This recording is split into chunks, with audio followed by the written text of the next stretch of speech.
2057. Earth's resources are completely depleted. A race to claim every ore-bearing rock in the solar system begins.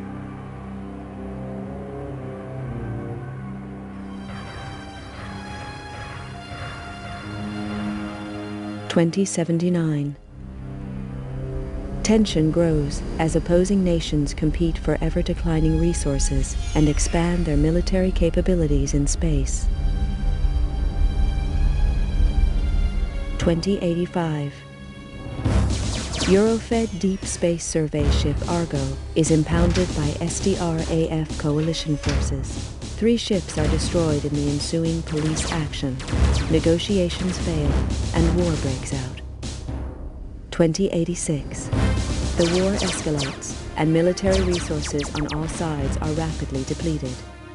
2087. The final fleet action takes place at Nereus Harbor, orbiting Neptune. Within days, the battle is finished. Damaged and badly irradiated, the flagship Damocles is the only cruiser to survive the conflict.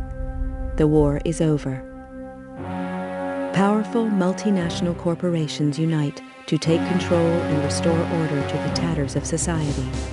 With little remaining military or financial resources, Earth's governments are stripped of their powers and are forced to demilitarize.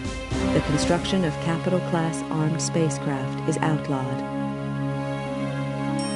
2089. The corporations continue the exploitation of space, making vast profits to further strengthen their position.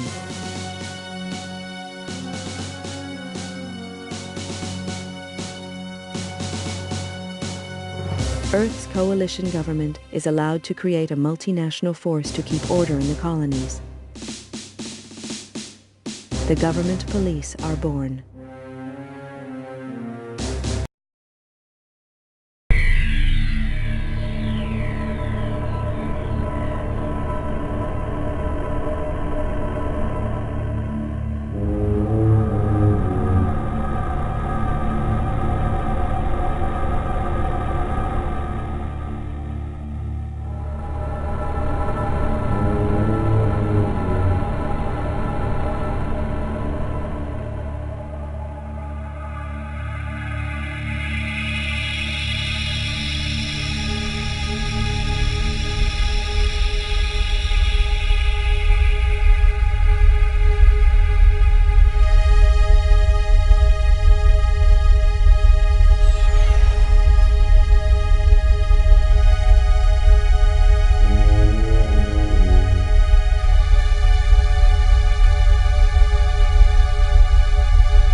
Intended to join the G-Police.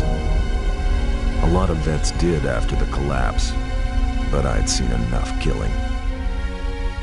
And killing's what it's all about. When they first hit the colonies, the G-Police operated like any other Earth-based force. They got slaughtered by the truckload, and it was clear that the frontiers required more forceful policing. Close air support was introduced in the shape of the AG-60 Havoc. I'd flown these babies on Mars during the war, and they were past their prime even then. Lack of funding from Earth means that these ships are still in frontline service. Second-hand machines flown by second-hand crews. Which doesn't make the job any easier. G-Police are supposed to represent government authority in the colonies, but I knew the score. Most smart cops did now. Keep the population under control and try and turn a blind eye to any shady corporation deals. G-Police are all volunteers, usually vets with time on their hands. There's a few high-minded idealists who think they can make a difference, but the majority are just running from problems back on Earth. The G-Police ask no questions. If you're willing and you're up to it, you're in. Elaine Slater was one of the idealists. She was on her 4th tour as a Havoc pilot on Callisto, and now she's dead. Another good cop among many. They don't keep count anymore, but Elaine Slater was different. She was my sister.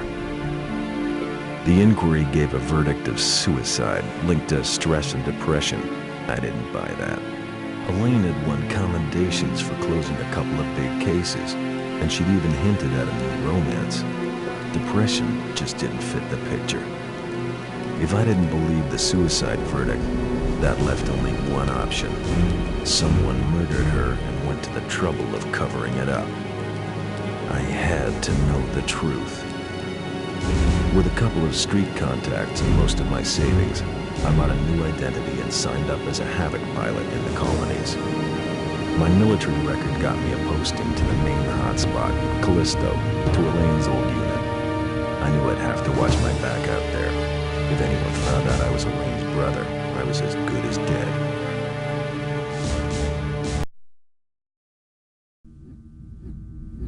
Welcome to Callisto, Mr. Taylor.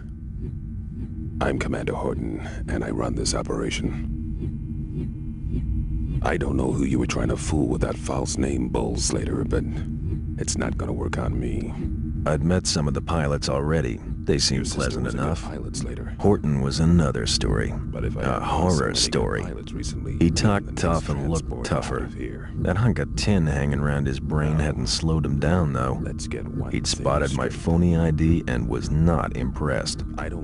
Arriving on the same flight as the internal affairs investigator hadn't earned me any brownie points either. It was plain that my new commander didn't trust me. Yeah, that was okay.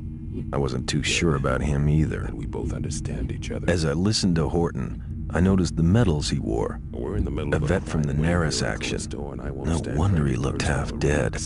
Well, then it clicked.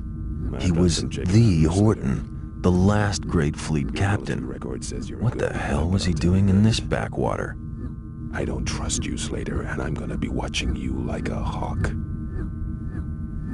Your first briefing is tomorrow at 0500 hours in the main briefing room. In the meantime, I suggest you take a look at your unit's database and familiarize yourself with it. That's all for now, Slater. Dismissed.